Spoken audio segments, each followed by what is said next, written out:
herë të parë u bë një ndërhyrje në Vlorë pak ditë më parë ku godit grupi i cili sipas hetimeve ishte i lokalizuar, pra qëndronte në zonë ujë ftohtë dhe sipas dosjes kreu i këtij grupi ishte Inez Hajrulla, ku së bashku me një tjetër person, antar i këtij grupi, Ervis Matodashajn, nuk u arrestuan dot nga strukturat, le themi, e policisë së shtetit kur shkuan për të kryer operacionin në bazë të urdhër arresteve të lëshuara pra nga SPAK. Tani, për të analizuar çfarë ishte kjo goditje në Vlorë, Prençi.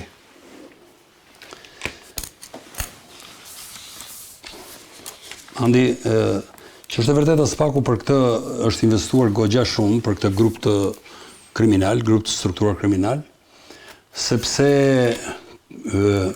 ky grup jo vetëm që ishte një grup që ndaj të cilit kishte dyshimet arsyeshme për disa ngjarje të rënda kriminale ndaj jetës personit në Vlorë, por njëri nga antarët e grupit dyshoi se ishte përdorur si vrasës me pagesë edhe në Tiranë dhe në zonën e Krujës.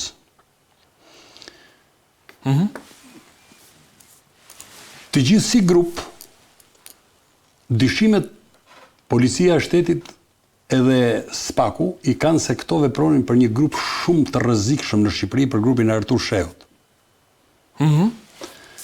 Parë në këtë këndvështrim, ky grup kriminal që punon për një grup akoma më të madh, që ka fuqi financiare të jashtëzakonshme, përbënte një rrezik për policinë e shtetit, për jetën e qytetarëve njerë, dhe këto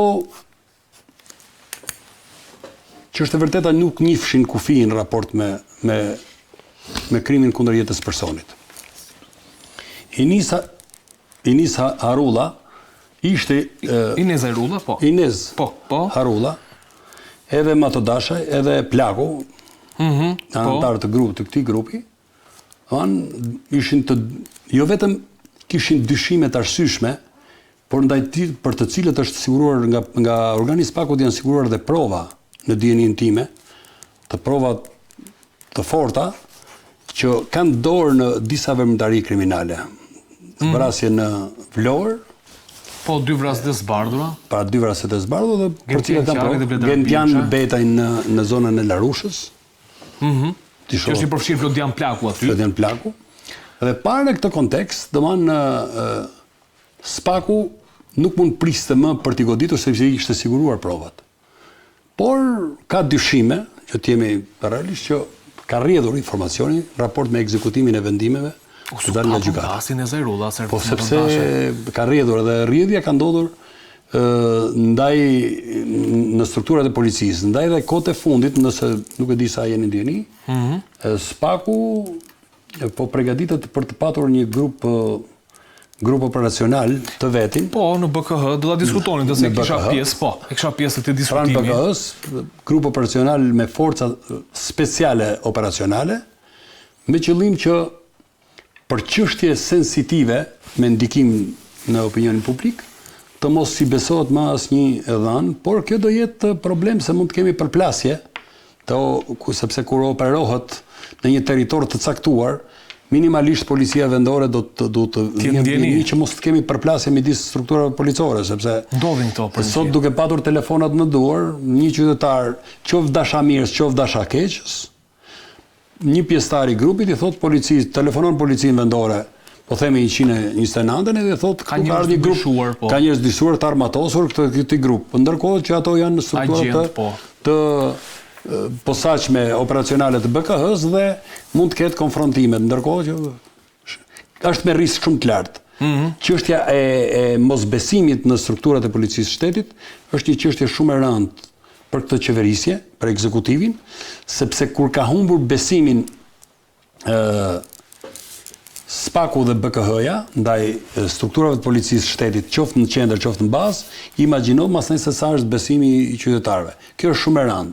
Por gjithsesi, SPAK-u duhet përgëzuar për punën e mirë që ka bërë për vërtetimin e autorësisë së disa ngjarjeve kriminale për grupin e Inez Hajrullës, por nga ana tjetër duhet më shpreh keqardhjen për policinë e shtetit. Ka nevojë Vlora për pastrime të tjera?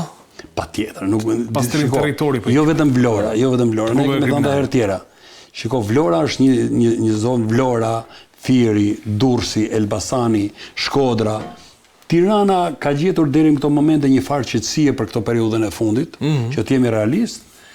Dhe normalisht grupet e Tiranës edhe kanë dalë nga tregu, se janë bërë më të fuqishëm këto kthyer në biznes ndoshta. Po, kanë ndoshta pastrojnë parat në aktiviteteve të ligjshme. Por problemet që ka Vlora me njerëz të zhdukur, që s'ju dihet as adresa, po Spaku, her pas here bën një punë shumë të mirë në raport me krimet kundër jetës personit. Dhe një nga dosjet që është punuar shumë mirë është dosja që ka të bëjë me krimet në rajonin e Vlorës, që i përket grupit e Enis Harullaj. Ne i qartë. Faleminderit Prençi. Nard, pse trajtohen këto operacionet e Spakut? Përse mendon? Prençi ndoshta e preku pak. Sepse luhet para e madhe. Që ofrohet nga grupet kriminale? Po sigurisht. Grupet kriminale kanë mundësinë, domethënë, që të rekrutojnë brenda policisë shtetit. Në shumë raste ne kemi pasur edhe jo vetëm policë, po edhe kriminalë të cilët që dy punojnë policie brenda grupeve, brenda grupeve kriminale. Dhe kështu që është e thjesht fare historia se si e do të operonte krimi. Madje këta ishin të papare edhe për një gjë tjetër, sepse këta kishin pozicionet e tyre në 2-3 lokale në të cilat le themi bujtin ose pinin kafen, edhe nëse në këto lokalet e tyre shkonte në Andi apo ti apo unë, sapo të hipnin me makinë dhe dilje pastaj 200 metra nga lokali të ndalonin direkt, sepse s'të njihnin ty. Të bënin check-upin, pse ka ardhur. Po, e bënin sikarjet e tjerë, nuk e bënin këta fiks. Dakor, po them kur them edhe këta grupi e kanë. Grupi, pra deri këtu kishin arritur. Pra në një zonë të Vlorës, këta e kishin bërë në patronazhimin e tyre. Kupton? Sikundën ishte për shembull Nikla, para ca kohësh e cila kishte secili grup kishte vendosur kamerat nga një cep në cepin tjetër të gjitha rrugëve dhe aty edhe lopa ose dhia po të hynte e kuptonin domethënë që ka hyrë dikush. Dini kujtash. Te kujtosh. Kështu që kjo ishte historia pak a shumë.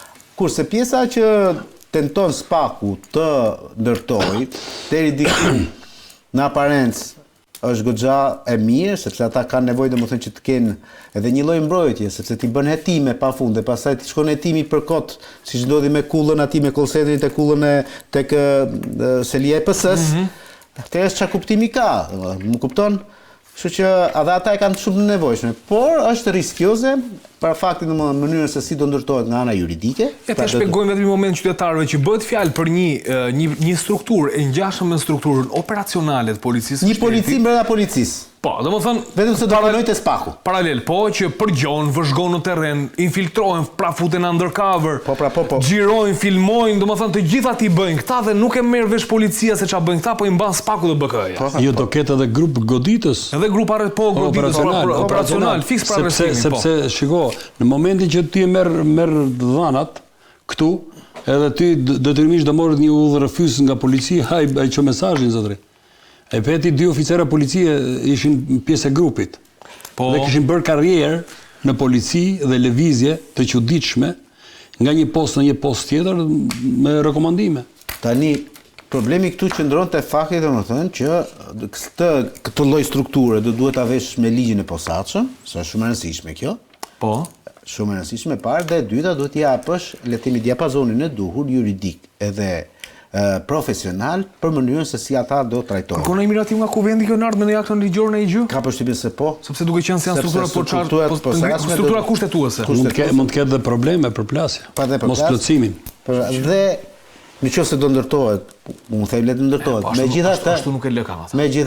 Megjithatë, unë gjithmonë jam i idesë se neve ky vend nuk vuan nga krimi. Nuk vuan nga këta të fortët, puna i Nesa Irullet apo vuan me korruptuarit që lë këta. Po absolutisht. Ore një pushtetar sot, një deputet i Partisë Socialiste apo Partisë Demokratike po duash, se më dha ata një lloj janë bërë pothuajse. Është 100 fish më i rrezikshëm se sa shullazi që është në burg sot o burg. Është më i rrezikshëm, ore, sa ai të fut dorën në xhep ty. Dhe del atje dhe thot më mbron ligji mua thot se nga 8 vjet Edi Rama do ma bëj 4 vjet korrupsionin. Sfutem në burg se sfutem në burg mua sepse ma ka heq. Pra ky është problemi i Shqipërisë, nuk është problemi siç më kam dëgjuar dhe më hapën barku me këtë. Po vin Amerika se kërkon të luftohet krimi. Ora nuk ka krim Shqipëria më. Krimin e bëjnë shqiptarët e bëjnë jashtë shtetit, nuk e bëjnë këtu. Se nuk ka treg Shqipëria për të bërë krim. Edhe këta të Vlorës jashtë e kishin atë, domethënë Të ato gjitha- sasitë mëdha jashtë ishin kapur. Po jashtë nëse nuk ka treg Shqipëria tani pas për drogë, as për kokainë, as për Ama këtu heroinë. pastrohen, domethënë pastrohen, futen para. Po kush e lejon atë Po futën? pastrimin e bën qeveria shqiptare o Kush ti e lejon andi tani atë? se bë, shiko. Kush e lejon pastrimin e Unë po para? thoja politika, Prençi për të qenë Po korrekt. o zotëri. Jo qeveria tipikisht, po politika shqiptare. Prit një minutë. Që s'do më pyesje mua. Plotësisht dakord politika, po politika nuk e bën për sa kohë nuk ka fuqinë. Ai që është politikan në pushtet, ai që ka tagrin, ka të drejtën, ka kompetencën për të dhënë tender, për të dhënë investitor strategjik, për të dhënë tokën e shtetit me Shqipëria 1 euro, për të bërë një kompleks turistik këtu, një kompleks atje, pa ai e ka të drejtën.